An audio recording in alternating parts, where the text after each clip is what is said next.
Hi guys, welcome back to my channel. In this video, I will tell you guys how you can get cheated on, because I just got cheated on. As a lot of you guys have seen, my ex-husband slash fiance decided to send Snapchat messages to one of my fans. The girl said she was a fan of mine. She screenshot that with her other phone. She took a picture and she sent that to my friend.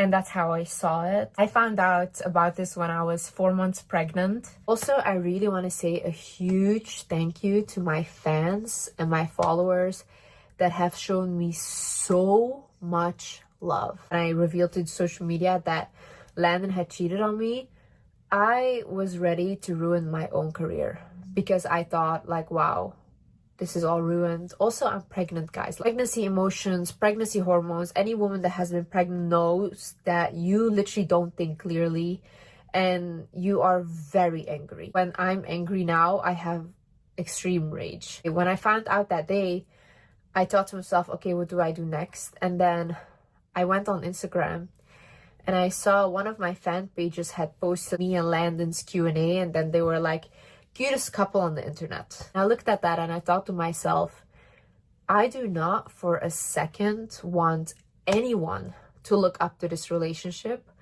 or anyone think that this is a good relationship after what I just found out.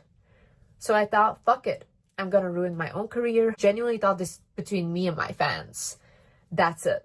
Like, I did not know people would care at all. I really took the time to reevaluate my own behavior, because I really believe that things happen to you to teach you something. I don't believe that God works against you. I don't believe that the universe works against you. I believe that the life is working for you. And if you can see things that happen to you as a way to teach you things, I think that's how you evolve the most. Like, you take a situation that happens to you, whether it's good or bad, and you extract the wisdom from it, and then you apply that to your life. That's how you grow. Like, we learn through relationships, we learn through friendships, we learn through our parents. That's how we learn in life.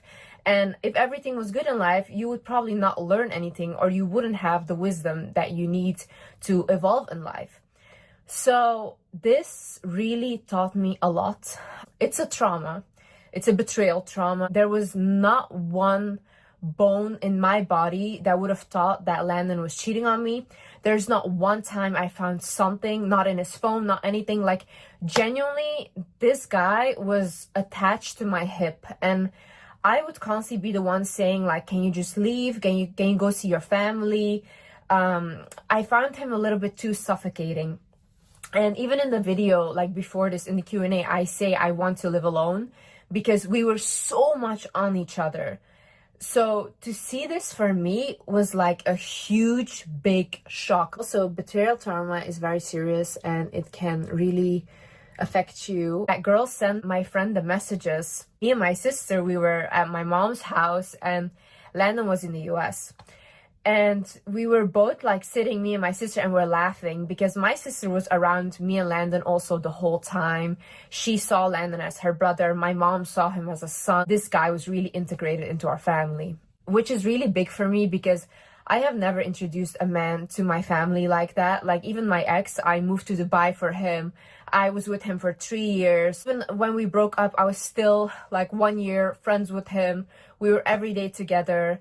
But he was always asking me like, introduce me to your family, I want to get married to you, this and that. And I always had this gut feeling like, no, I don't want to do that with you, not at all. And I ended up being right. And that relationship also ended in a very shocking way. It was not cheating, but it was something else where I was like, oh my God, you are literally not the person that I thought you were, and I never want to see you again. I remember I said that to my sister, and my sister was like, oh, Liz, it's gonna be nothing, probably something from before. And I was like, yeah, you're right. And the messages she sent, I had them in the car, and it was literally like my heart dropped into my stomach. That is a feeling I would not wish upon anyone. Not on a man, not on a woman. That is disgusting. And especially when the person you're with is acting like such a godly man and he's accusing you always of cheating. he's making it seem out to be like you're the one that's not trustworthy. So basically the messages were like him trying to meet up with her. She said no. And she said, you shouldn't be texting me if you're in a relationship. And he was like implying that this relationship is not real. Just really hurtful stuff. Now, in the relationship, there were things that I've ignored in terms of my intuition. If I tell you guys the signs that I got and that I ignored, you're gonna say, Liz, you should listen to your intuition. And the reason why I didn't listen to my intuition really is because I remember with my ex, I posted a video on YouTube and I said, intuitively, I feel like I shouldn't be with this person. And I said that he keeps calling me every day. This guy called me 30 times a day, okay? He called me 30 times a day. He would stalk me wherever I would go. I was paranoid. Like when a guy would come up to me on the street and ask for my number, I would literally start tweaking. That's how scared I was. And I realized this is not normal. Like, it's not that I was scared because he was abusive or something. It was just, I was scared because I felt like he might do something if someone asking me for something, or if a guy was like just talking to me, okay? I realized to myself, like, this relationship is not normal. Like, I need to end this. So I posted that on YouTube and I said, I decided to end my relationship and explained it a little bit. And I said, like, even when I walk in the mall, I need to be constantly on the phone with him. I have anxiety. Backlash that I got from other people on the internet that I saw then was like women and men making videos and they're saying like, oh, like that's such a stupid reason and why should you break up for that and blah blah. And I then felt like, oh my god, maybe they're right, maybe I was really wrong, like I shouldn't listen to my intuition, I'm just overreacting. So then I continued being friends with him. I did not get back together, but we did continue being friends and I was every day with him, did not date anyone else. Then it ended in literally a way where I could have lost my life. And I sat, after all that with me and him happened, like I sat there, I was thinking like, oh my god, I wish I had listened to myself. I wish I had listened to my intuition. So when that happened with my ex, I booked a flight the next day to go home to my mom. I cried the whole night. I didn't sleep. I was in super shock. When I went home, then I was like coming back to my senses because I was like, what was I in for the past 4 years? What did I do? Like, I literally moved to a whole new country for him. I had no family there. I had no one there. Like, it was only him and he was like my whole life. But I was so depressed. It's so confusing when the abuse is not really, you can't see it. It's not like someone is cheating on you or it's not like someone is abusing you, but then there's a lot of mental abuse going on and then you blame yourself because then I think like, okay, but I'm very traumatized. So then probably I'm just sabotaging my relationship. But in my soul, in my heart, this doesn't feel right. So I'm such in a conflict with myself. Remember, when I came back home, I realized like I should have listened to my intuition. I was there for a little while and then I booked Santorini. Now, I went to Santorini and as you guys know, that's how I met Landon at the airport. When I met Landon, I felt something like with our souls connecting. And I realize now that it can be a soulmate kind of situation, but it can also be a karmic. And when you are with a karmic, they also look like you. And a karmic relationship is very hard. It is very toxic. And you do learn a lot from a karmic situation. You grow a lot as a person. It almost like breaks you down as a person. And then you are completely different after that. When I invited him to Santorini, I obviously had that thing still happen with my ex. I was kind of getting over that, but I was just like trying to put my mind on other things. And Landon was really nice. Everything was great. He was very kind, super sweet, super gentleman-like. But then there was a moment where we went out and there was a Asian guy that wanted to talk to me and get to know me, and he thought I was really cute. Going outside for a talk, and Landon did not like that at all. And then basically followed us outside and he got really like upset with me and he was like, why are you doing this? Don't talk to him. And these two guys almost got in a fight over me. And I then got a little bit of like, ooh, that was a red flag for me, because I thought, you're just like my ex, very controlling, very jealous. And I was like, I don't want to repeat this pattern again. And I think, look, when you are coming out of something that is super traumatic and a very traumatic relationship, you cannot really bounce quickly into something else because you haven't healed from that relationship yet. So often what happens is your cycle will get repeated.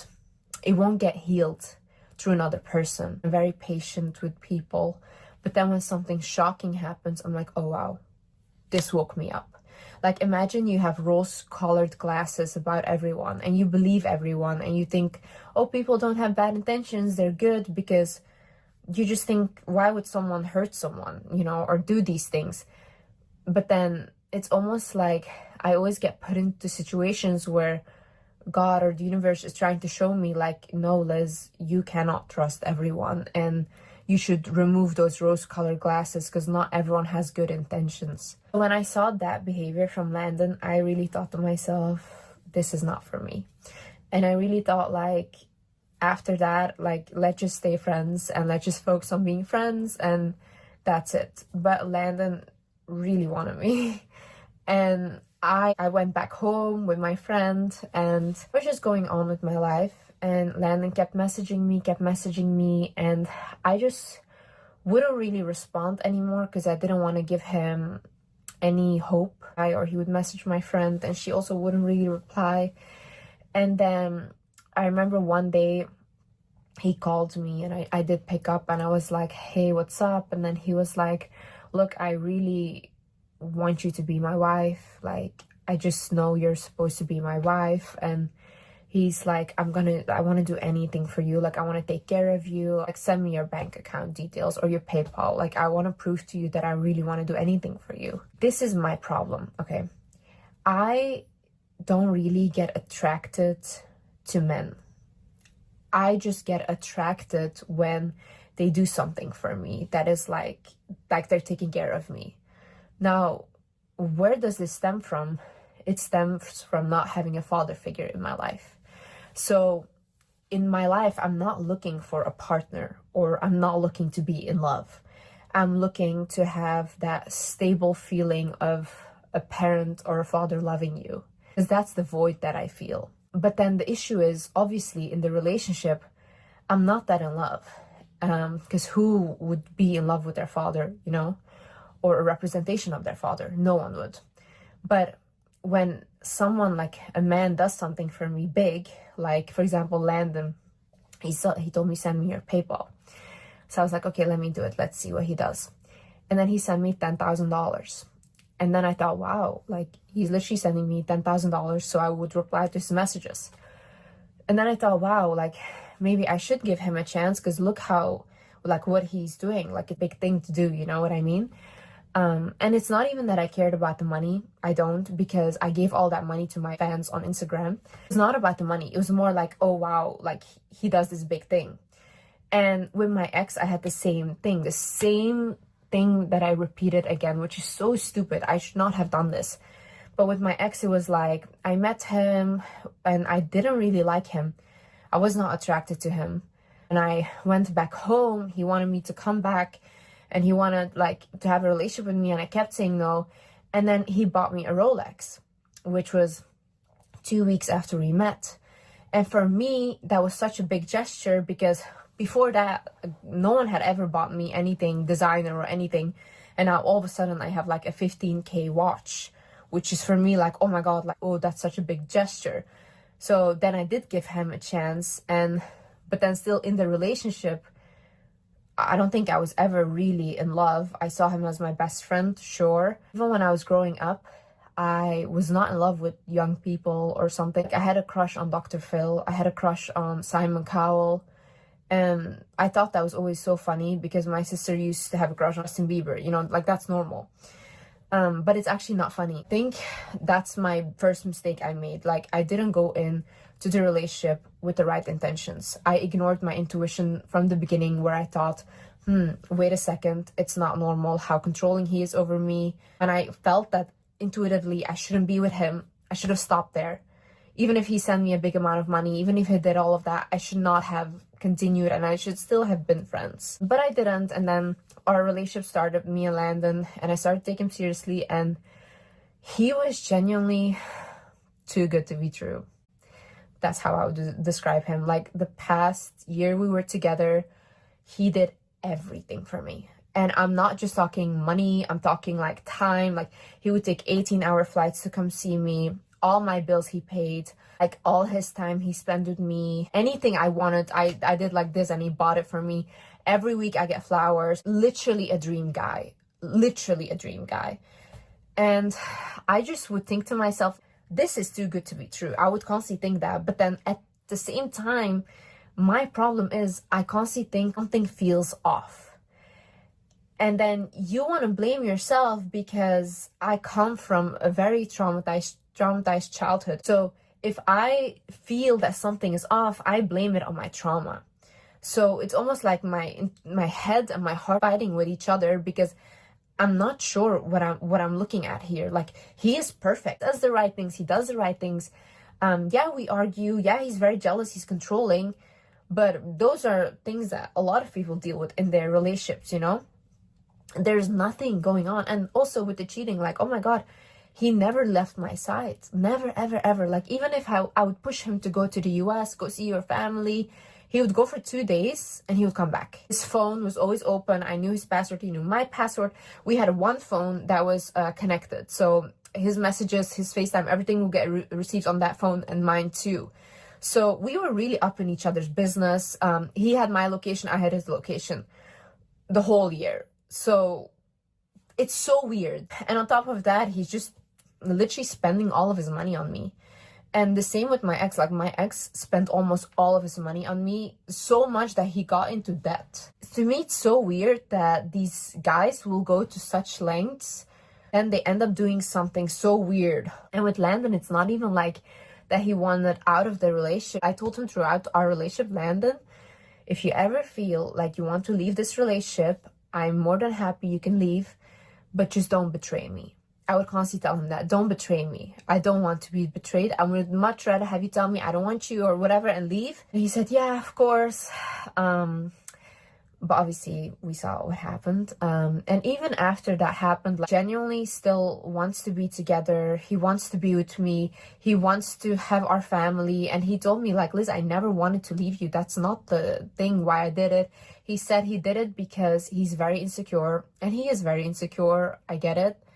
But I don't think that's a reason to cheat. I think if you're insecure or whatever, or you need validation, then tell me that. I'm your partner, you know, I'm like your wife, I'm carrying your child. Tell me, like, I can understand these things. He would constantly tell me, like, that he's not good looking, and I would constantly tell him, no, you are good looking. I would always try to hype him up, you know, but he would never believe it. And Landon also comes from a childhood where he was abandoned, or he didn't get enough love from his parents. And I feel like when men grow up with not enough love from their parents, or for example from their mom, like my ex had that, and then Landon, they love the chase, you know. That's the thing. These type of men will love to chase you, but they don't love it when they have you, or they don't appreciate it when they have you. So I think when Landon, like, first got with me, the fact that he could do all these things and, like, buy me things and then win me over, and then eventually when I come to a point where I'm even like, can you stop buying me stuff because it's like a little bit excessive, he would, like, kind of get turned off by me. It's almost like, you know how they want someone to be constantly mean to them, or dismissive of them, or cold towards them. And my ex was the same way. Once I started being nice to him, once I started showing him love, he was the same way. He would, like, completely, he would drop his standards. He wouldn't like me as much. But then when I returned to being mean or dismissive, they love me so much, and then they, like, try to win me over all again. But then it's just a game. It's a constant game. But you have to imagine, if they didn't get enough love from their mother, for example, that is how their mother was. Like, for example, with my ex, was a cold woman. was very dismissive towards him. So for him also, that's what he's trying to recreate in the relationship with me. If you look at the relationship, me and the two serious relationships that I had, which was Landon and my ex, we're both doing the same thing. My ex was trying to recreate his childhood with his mom and me and looking for like a mother figure. And I think Landon was doing the same thing. He wanted a love like a mother. I could not give that to him. When you have never known love as a child, as an adult, you will go for what's familiar. And what is familiar is control, controlling what I wear, controlling what I do, what I say. And for me, I even view that in a man as, oh, he loves me. So if, let's say, Landon would tell me, you can't wear this, I think that's love, because he cares about what I can or cannot do, or he's jealous over me. But I don't see it as like, wait a minute, he's controlling you. Just think like that must be love, because I don't know what love is from a man. I think the only way I've ever felt real love was through my animals and love through my friends. I felt real love through my sister and my family, like my mom, my brothers, but not really through a partner. I also think that the way you grew up plays a big role in all of this intimacy and being comfortable with your sexuality. Like, for example, I grew up in a very, very strict household. Like, it's very patriarchal as well. Women were just wives for a man. And I don't know one woman around me, aunt, whatever, that has married for love. All of them married to get out of the house and just have freedom. So I don't know anyone that has married for love. When you grow up like that, you genuinely have a weird sense of romance. I also didn't grow up watching Disney movies, so I don't romanticize any of that stuff. I just grew up like an adult. I was very close to my mom, and I would always follow my mom around. So whatever worries my mom had, I put on myself. So I almost felt like I was taking care of 5 children. I almost felt like I was very responsible for my family and for the money, or like the lack of money that we had. I felt very responsible for that. I felt responsible for my mom and how my dad was treating her. I always just wanted to protect her. I was always giving her advice on just leave and, you know, you can do this. And I was always her therapist. I wasn't a child. And I think now that I'm pregnant, I don't want my child to for 1 second have to worry about me. I think every child deserves a childhood. And I think the trauma that you experience from your parents really shapes you as an adult. And it's so hard to get rid of these things. And you are really left with like lifelong healing.